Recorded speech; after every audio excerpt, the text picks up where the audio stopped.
जब विज्ञान ने तरक्की नहीं की थी तब हम अंतरिक्ष के बारे में उतना ही जानते थे जितना कि हम अपनी आंखों या दूरबीन से देख सकते थे।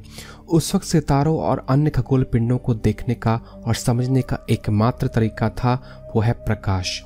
लेकिन जैसे जैसे विज्ञान ने तरक्की की, हमने रेडियो सिग्नल की खोज की, जिससे हम दूर दूर तक एक दूसरे से रेडियो संचार से संपर्क कर सकते थे। फिर हमें ज्ञात हुआ कि ये रेडियो सिग्नल अंतरिक्ष में भी मौजूद है और अंतरिक्ष के खगोलीय पिंड भी रेडियो सिग्नल छोड़ते हैं, जिन्हें सुनकर हम उनके बारे में बहुत कुछ जान सकते हैं।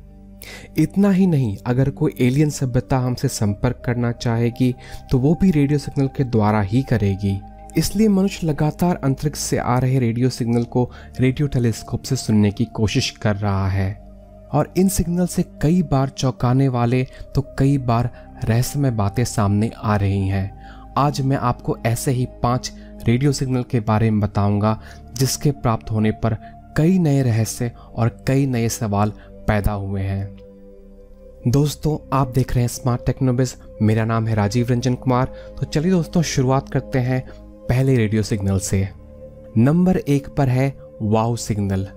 यह रेडियो सिग्नल एकमात्र ऐसा रेडियो सिग्नल है जिसे एलियन सिग्नल का सबसे बड़ा उम्मीदवार माना जाता है। यह रेडियो सिग्नल 15 अगस्त 1977 को ओहायो स्टेट यूनिवर्सिटी के रेडियो टेलीस्कोप बिग ईयर को प्राप्त हुआ था। यह टेलीस्कोप उस वक्त सेटी यानी कि search for extra terrestrial intelligent life के अधीन काम कर रहा था। सेटी एक परियोजना है जिसमें वैज्ञानिक अंतरिक्ष में मौजूद विकसित सभ्यता की तलाश करते हैं और इसके लिए वो अलग अलग रेडियो टेलीस्कोप की सहायता से एक ऐसे रेडियो सिग्नल को सुनने की कोशिश करते हैं जो किसी बुद्धिमान और विकसित सभ्यता द्वारा भेजा गया हो। वाव सिग्नल का पता इसके प्राप्त होने के कुछ दिन बाद पता चला, जब खगोल शास्त्री जेरी आर एहम सेती के स्वयंसेवक के रूप में काम करते वक्त बिग ईयर द्वारा प्राप्त किए गए रेडियो सिग्नल का विश्लेषण कर रहे थे। जब जेरी आर एहम बिग ईयर द्वारा इकट्ठा की गई जानकारी को पढ़ रहे थे तो अचानक उनका ध्यान एक ऐसे रेडियो संकेत की ओर गया जो काफी तीव्र था। इस सिग्नल ने उन्हें और उनकी टीम को आश्चर्य में डाल दिया, क्योंकि इससे पहले इतना तीव्र रेडियो सिग्नल कभी प्राप्त नहीं हुआ था। यह सिग्नल लगभग 72 सेकंड तक बिग ईयर टेलीस्कोप को प्राप्त हुआ था और इस रेडियो सिग्नल का केंद्र सैगिटेरियस यानी कि धनु तारा मंडल बताया जाता है।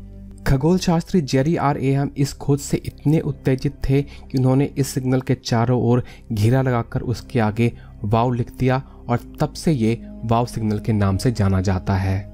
इस रेडियो सिग्नल का स्रोत क्या है, इसके पीछे कई स्पष्टीकरण देने का प्रयास किया गया है। कुछ का कहना है ये सिग्नल धरती पर ही उत्पन्न हुआ होगा और अंतरिक्ष में किसी चीज से टकराकर वापस आ गया होगा।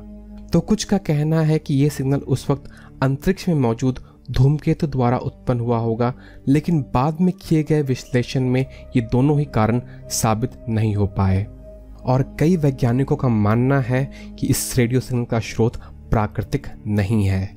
ये रेडियो सिग्नल 1977 के बाद दोबारा कभी नहीं सुना गया, जिसकी वजह से इसके चारों ओर रहस्य अभी भी बना हुआ है। लेकिन इस सिग्नल को दोबारा सुनने का प्रयास अभी भी किया जा रहा है, जिससे इसके सही स्रोत का पता लगाया जा सके। नंबर 2 पर है रेडियो सोर्स SHGB02+14A।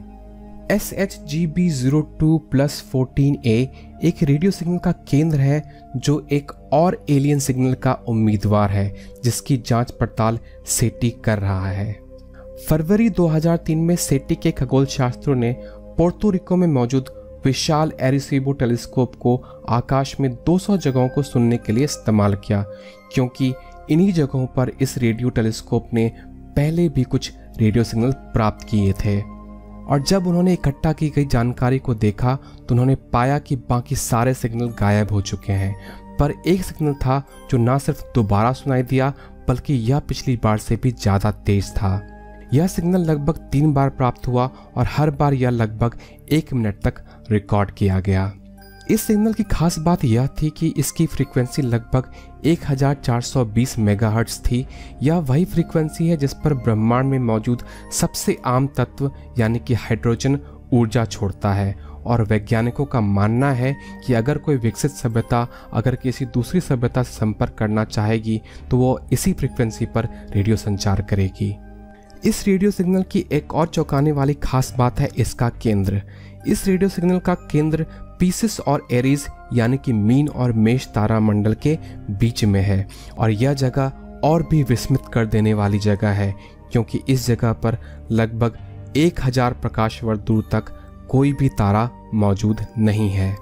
इस रेडियो सिग्नल के बारे में सेटी का कहना है कि अभी इस बात की पुष्टि नहीं की जा सकती कि ये एलियन द्वारा भेजा गया सिग्नल है। उनका कहना है कि ये सिग्नल अंतरिक्ष में मौजूद किसी प्राकृतिक स्रोत से भी आ सकता है या फिर ये भी हो सकता है कि ये हमारे उपकरणों की तकनीकी खराबी का नतीजा हो। नंबर 3 पर है HT 164595 से प्राप्त रेडियो सिग्नल। सेटी एक और रेडियो सिग्नल पर अनुसंधान कर रहा है जो HT 164595 नामक सितारे के पास से आ रहा है और यह सितारा हमारी पृथ्वी से लगभग 94.35 प्रकाश वर्ष दूर है। इस सितारे की खास बात यह है कि यह सितारा हमारे सूरज जितना ही बड़ा है और इस सितारे के पास एक ग्रह होने की भी पुष्टि की गई है जो पृथ्वी से 16 गुना बड़ा है। यह सिग्नल 15 मार्च 2015 को रशियन टेलीस्कोप द्वारा प्राप्त हुआ था। यह रेडियो सिग्नल सिर्फ एक बार सुना गया है और यह रेडियो सिग्नल इतना ताकतवर था कि माना जाता है कि अगर यह किसी विकसित सभ्यता ने भेजा होगा तो वह मनुष्य सभ्यता से लाखों साल आगे होगा, क्योंकि इस तरह के सिग्नल के लिए बहुत ही उन्नत तकनीक और बहुत ही ज़्यादा ऊर्जा की जरूरत होगी जो कि एक बहुत विकसित सभ्यता ही कर सकती है।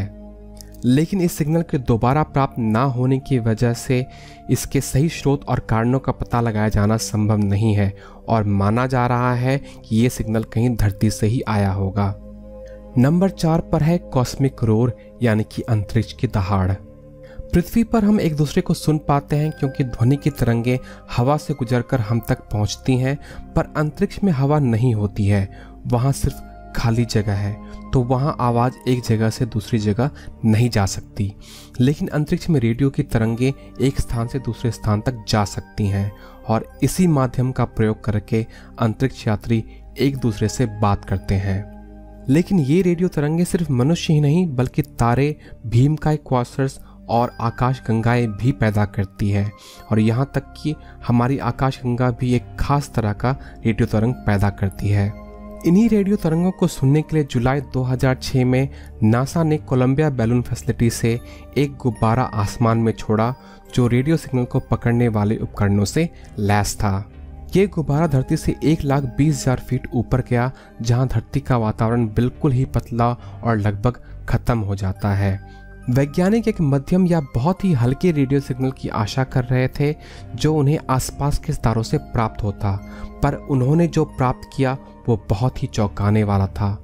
उन्हें हल्के रेडियो सिग्नल की बजाय 6 गुना ज़्यादा तेज रेडियो सिग्नल प्राप्त हुआ, जिसकी वजह से उन्होंने इसे कॉस्मिक रोर यानी कि अंतरिक्ष की दहाड़ का नाम दिया।